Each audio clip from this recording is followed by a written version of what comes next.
네, 여러분 안녕하세요. 2월 28일 금요일 아침입니다. 날마다 만나로 하루를 시작하는 여러분 너무너무 축복하고요.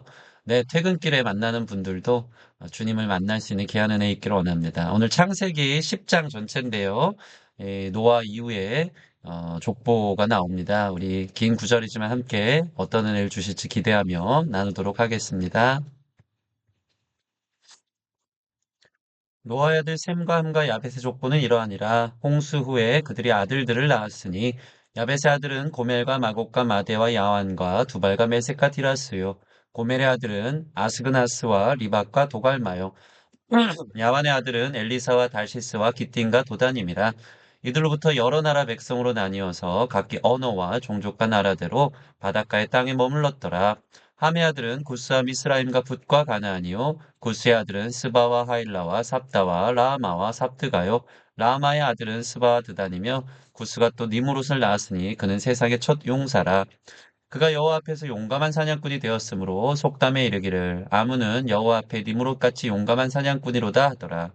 그의 나라는 시나일 땅의 바벨과 에렉과 아갓과 갈레에서 시작되었으며 그가 그 땅에서 아수르로 나아가 니느웨와 르호보들과 갈라와 및 니느웨와 갈라 사이에 레센을 건설하였으니 이는 큰 성읍이라. 미스라임은 루딤과 아나밈과 르아빔과 납두힘과 바스루심과 가슬루힘과 갑도림을 낳았더라. 가슬루힘에게서 블레셋이 나왔더라. 가나안은 장자 시돈과 헷을 낳고 또 여부스 족속과 아무리 족속과 기르가스 족속과 히위 족속과 알가 족속과 신 족속과 아스와 족속과 스마일 족속과 하마 족속을 낳았더니 이후로 가나안 자손의 족속이 흩어져 나아갔더라. 가나안의 경계는 시돈에서부터 그라를 지나 가사까지와 소돔과 고모라와 아드마와 스보임을 지나 라사까지였더라. 이들은 함의 자손이라 각기 족속과 언어와 지방과 나라대로였더라. 셈은 에벨 온 자손의 조상이요 야벳의 형이라. 그에게도 자녀가 출생하였으니 셈의 아들은 엘람과 아스루와 아르박삭과 룻과 아람이요 아람의 아들은 우스와 훌과 게델과 마스며 아르박삭은 셀라를 낳고 셀라는 에벨을 낳았으며 에벨은 두 아들을 낳고 하나의 이름은 벨렉이라 하였으니 그때의 세상이 나뉘었으며 벨렉의 아우의 이름은 욕단이며 욕단은 알모닥과 셀렙과 하살마액과 예라와 하드란과 무살과 디글라와 오발과 아비마엘과 스바와 오빌과 하윌라와 요밥을 낳았으니 이들은 다 욕단의 아들이며 그들이 거주하는 곳은 메사에서부터 스발로 가는 길의 동쪽 산이었더라. 이들은 셈의 자손이니 그 족속과 언어와 지방과 나라대로였더라. 이들은 그 백성의 족보에 따르면 노아 자손의 족속들이요 홍수 후에 이들에게서 그 땅의 백성들이 나뉘었더라. 아멘. 자, 오늘의 적용입니다. 노아 자손의 이 족속들에 대해서 오늘 성경이 말하고 있습니다. 대홍수 후에 노아의 세 아들들은 땅에 번성하는 세 지파의 조상으로 서게 됩니다. 이 기록은 우리에게 세상의 모든 민족과 백성들이 어디로부터 비롯되었는지 알려주고 있습니다. 신학자 류폴드는 그 어떤 고대 국가도 이 민족들의 기록에 실제적으로 필적할 만한 그 어떤 것도 남겨두지 않았다. 이것에 비결될 것처럼 보이는 바벨론이나 애굽의 기록은 단지 전쟁으로 정복한 민족들에 대한 기록일 따름이다라고 말하며 이 생생한 현실, 하나의 역사적 진실에 대해 유일한 위치를 차지하고 있음을 밝힌다. 제가 이 주석을 보면서 사실 방대한 분량의 각 지파별, 나라별, 족속별 이 지도도 있고 이들이 어떤 나라들의 근원인지에서 나와 있는 것을 보니까 참 이렇게 디테일하게 또 생생하게 기록되어 있는 성경에 대해서 다시 한번 생각해보고 보게 되었습니다. 이 전체적으로 좀 종합하여 짧은 시간에 나누기가 쉽지 않지만 결론적으로 야벳 지파는 인도와 유럽인들이며 인들의 근원이며 함 지파는 동양인 또 아프리카인 그리고 가나안 사람들이며 셈 지파는 중동 지역 사람들 약속의 씨의 혈통을 이야기하고 있습니다. 중요한 것은 뭡니까? 이 모든 지파의 근원은 바로 노아로부터 시작되는 것을 알 수 있습니다. 우리 처음 이 1절도 그렇고요. 10장 1절도 그렇고요. 마지막 32절도요. 이들은 그 백성의 족보에 따르면 노아 자손의 족속들이요 홍수에 이들에게서 그의 땅의 백성들이 나뉘었더라. 계속 노아로부터 시작된다라는 것을 언급하고 있습니다. 여러분, 성경에 있는 역사적 기록은 사실입니다. 하나님으로부터 이 시작된 홍수라는 것, 그리고 그 이후에 새로운 인류의 노아로부터 그 새 아들로부터 새로운 인류가 퍼져나간 것이 약속이었으면 실제라는 것을 우리가 바라볼 수 있었으면 좋겠습니다. 중요한 것은 무엇입니까? 노아로부터 시작됐다는 것은 바로 우리의 모든 인류가 노아를 만드신 그 이전에 계신 모든 인류의 근원 되신 하나님으로부터 시작됐다는 것을 우리가 바라봐야 합니다. 사도행전 17장 26절 인류의 모든 족속을 한 혈통으로 만드사 온 땅에 살게 하시고 그들의 연대를 정하시며 거주의 경계를 한정하셨으니 여러분 하나님께서 모든 족속을 한 혈통으로부터 아담으로부터 그리고 노아로부터 시작하게 하신 것을 볼 수 있습니다.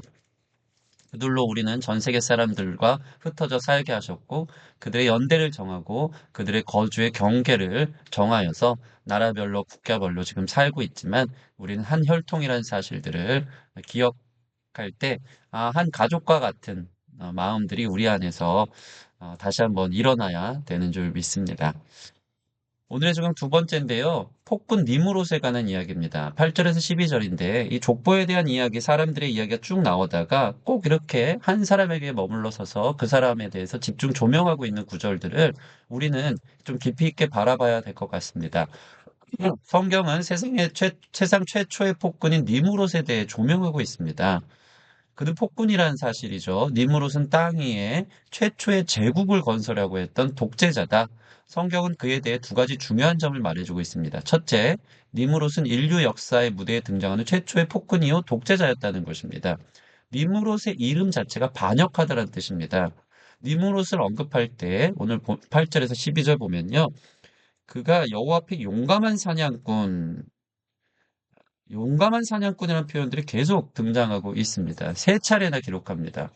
그가 얼마나 힘이 세며 영벌이며 속담에 나올 만한 자였는지를 성경은 보여주고 있습니다. 특별히 구절을 보면 그 용감한 사냥꾼이라는 이름에 여호와 앞에라는 의미는 그가 우리가 이 말씀을 그냥 훑어보면은 용감한 사냥꾼이었구나.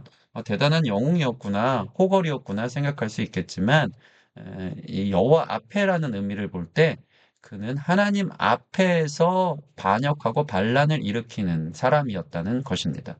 니무롯은 사람들로 하여금 하나님으로부터 떠나가게 하기 위해 적극적으로 하나님을 반역했던 첫 번째 인물임을 알 수 있습니다. 이 전에도 경건하지 못한 민족들이 나오지만 그들은 그냥 죄의 뿌리에서부터 시작된 죄로 인해서 이렇게 흘러가는 대로 살아갔던 사람들이라면 니무롯은요, 하나님을 적극적으로 대적했던 첫 번째 사람이라 하나님 두려운 줄 모르고 또 심지어 하나님을 향해서 용감하게 대들었던 첫 번째 반역자라는 것을 우리가 알 수 있습니다. 이 세상의 문화 안에 좀 더 파괴적이고 좀 더 하나님 대항적이고 하나님에 대해서 반기를 들고 있는 이런 문화의 근원의 시작을 볼 수 있는 것이죠.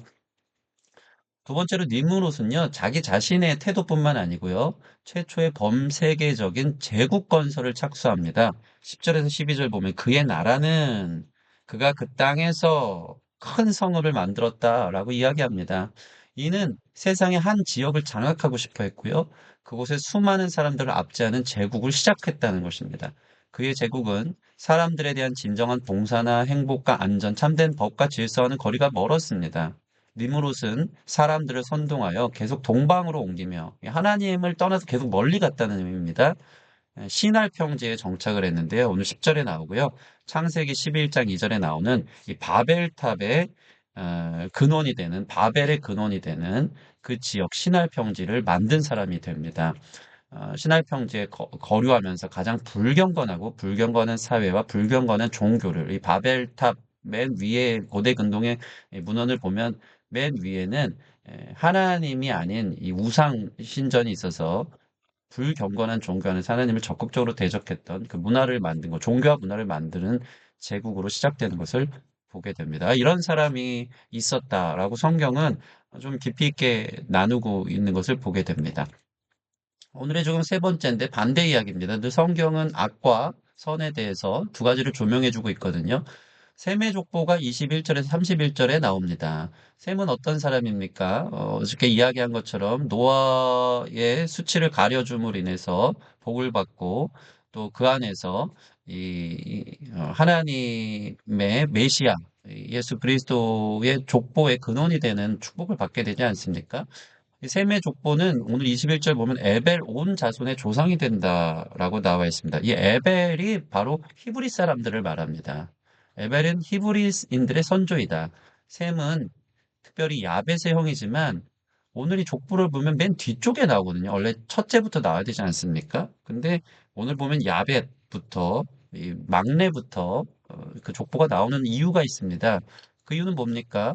셈은 야벳의 형이지만 이제 이어지는 셈의 혈통, 아브라함의 믿음의 족보를 보여주기 위해 강조와 연속성 측면에서 민족 기록표의 맨 끝에 기록된 것이다. 그 셈의 족보가 계속 이후에 하나님이 기억하는 족보로 나온다는 것을 이 연속성적 측면에서 맨 끝에 기록하고 있음을 볼 수 있습니다. 그래서 바벨탑 사건이 끝나자마자 창세기 11장 10절 보면 셈의 족보로부터 다시 시작하여 믿음의 조상 아브라함으로 이어지게 맞춰가고 있는 것을 보게 됩니다. 즉 성경의 초점은요, 셈의 자손들을 시작하여서 즉 이스라엘과 오실 메시아에 대해 맞춰져 있기 때문에 성경이 집중적으로 보기 원하는 것은 바로 이 셈의 족보였다는 것이죠. 셈은 노아의 예언대로 홀로 살아계시고 참되신 하나님께 어, 축복하실 한 백성의 선조가 됐고요. 셈의 자손들은 세상으로 나아가 모든 사람들로 하여금 하나님을 경배하고 찬양하도록 이끌어갔다. 이 노아가 셈을 축복할 때 창세기 9장 26절 보면 셈의 하나님 여호와를 찬송하리로다. 찬송에 대해서 하나님을 예배하는 백성들이 되어야 되는 것에 대해서 축복하며 예언하고 있는 것을 보게 됩니다. 저는 오늘 적용을 좀 묶어서 같이 하고 싶거든요. 이 니므롯과 셈의 족보를 좀 비교하면서 볼 때 나는 니므롯 같이 다른 사람을 이용하며 나의 세계만을 만들기 위해 살아가는 사람인가? 아니면 셈의 자손같이 모든 사람들로 하여금 하나님을 경배하고 찬양케 하며 한 주님이 모든 사람의 주가 되심을 선포하며 살아가는 사람인가? 결국 이 족보가 앞으로 이어지는 것들을 보면서 결국 대대로 기록되어지고 이어지는 삶은 니무롯 같은 사람인가 아니면 셈의 자손과 같은 사람인가 누구의 삶인지에 대해서 우리가 깊이 있게 생각해보는 귀한 시간 됐으면 좋겠습니다. 오늘의 기도입니다. 온 땅의 근원 되신 하나님, 모든 족속이 한 혈통임을 고백합니다. 유대인이나 헬라인이나 차별하지 않고 나그네를 압제하지 않으며 가난한 품꾼을 학대하지 말고 불쌍히 여기며 내 몸과 같이 사랑하게 하소서. 여러분, 뭐 유대인들만 선민 사상이 있는 게 아니고요. 우리 한국 사람들도 이 단일 민족 정신이 있어서 그런지 몰라도 이 다문화 시대에 우리나라에 이 외국인 노동자들이 정말 많이 들어와 있더라고요. 가는 곳곳마다 뭐 아르바이트 할 사람들이 없어서 이 지방에는 또 이제 건축 관련돼서는 전부 다 외국인들만 있게 되는데 우리의 선입견 또 그들에 대한 차별 하는 마음들이 있진 않은지 오늘 이 말씀 생각하면서 우리가 한 혈통을 고백하고 내가 사람을 외모로 취하지 않고 그들을 차별하지 않고 한 가족처럼 어, 내 몸과 같이 사랑할 수 있는 우리의 그런 선한 눈, 선한 마음들이 있기를 원한다고 기도했으면 좋겠습니다. 두 번째로 하나님 내 안에 니무롯 같은 반역의 마음을 잠재우시고 우리는 죄인 아닙니까? 하나님에 대한 늘 두 가지 마음이 있는 것 같습니다. 감사하면서도 늘 그렇게 하나님에 대해서 불만이 많고 또 하나님에 대해서 적극적으로 반역하고 싶은 이 죄성들이 우리 가운데 있는 것 같습니다. 하나님 그 마음을 잠재우시고 내가 주인 된 나의 성을 쌓는 삶을 내려놓고 예수님의 생명의 역사를 이어가는 셈 족속처럼 이어가고 찬양하는 하나님 나라 백성 그렇게 기록되어지고 기억되어지는 삶을 살 수 있도록 인도하여 달라고 우리 이 두 가지 기도 제목 갖고 오늘 기도하도록 하겠습니다.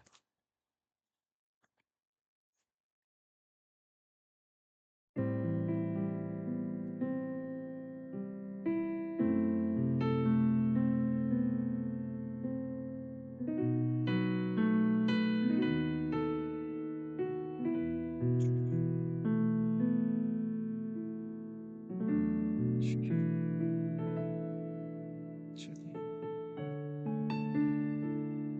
주여.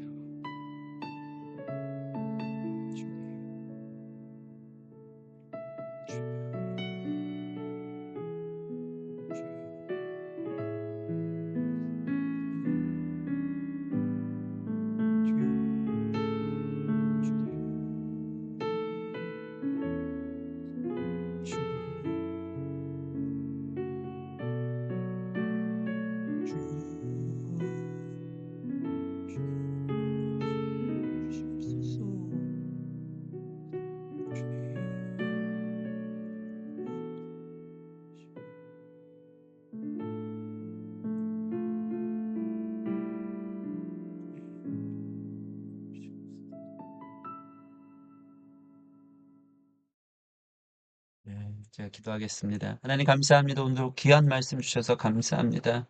온 땅의 근원 되신 주님, 모든 민족의 주인 되신 주님, 우리가 한 혈통으로부터 시작된 전 세계 사람들이요, 국가이며 나라임을 기억하게 하여 주셔서 하나님, 내가 사람을 외모로 보지 않고 또 다른 사람들, 다른 나라의 일들을 무관심하지 않고 가난한 자, 압제당하는 자들에 대해 주님의 시선으로 바라보게 하시고 사람들을 편견과 차별로 대하지 않고 내 몸처럼 사랑할 수 있는 주님의 마음 부어주셔서 한 가족처럼 그렇게 그리스도의 넓은 사랑으로 품어주고 그렇게 안아줄 수 있는 우리의 모든 삶이 될 수 있도록 축복하여 주시옵소서. 특별히 셈의 족속처럼 주님을 찬양하는 문화, 주님을 경배하고 주님께서 기억하시는 영원한 생명의 아버지 역사를 이끌어가는 그런 사람 되길 원합니다. 니무롯 같은 우리 마음 하나님 대적하고 반역하고 나의 세계를 만들고 내가 유명해지려고 했던 이 모든 모습들을 내려놓고 하나님 안에서 오직 하나님만을 섬기며 하나님이 기억하는 하나님께서 우리를 인정하는 그러한 삶을 살아갈 수 있는 우리 모든 성도들 될 수 있도록 축복하여 주시옵소서. 감사함이 예수님 이름으로 기도합니다. 아멘. 네, 감사합니다. 오늘도 주님과 함께 동행하며 하나님이 기억하는 백성들로 승리하는 저와 여러분 됐으면 좋겠습니다. 감사합니다.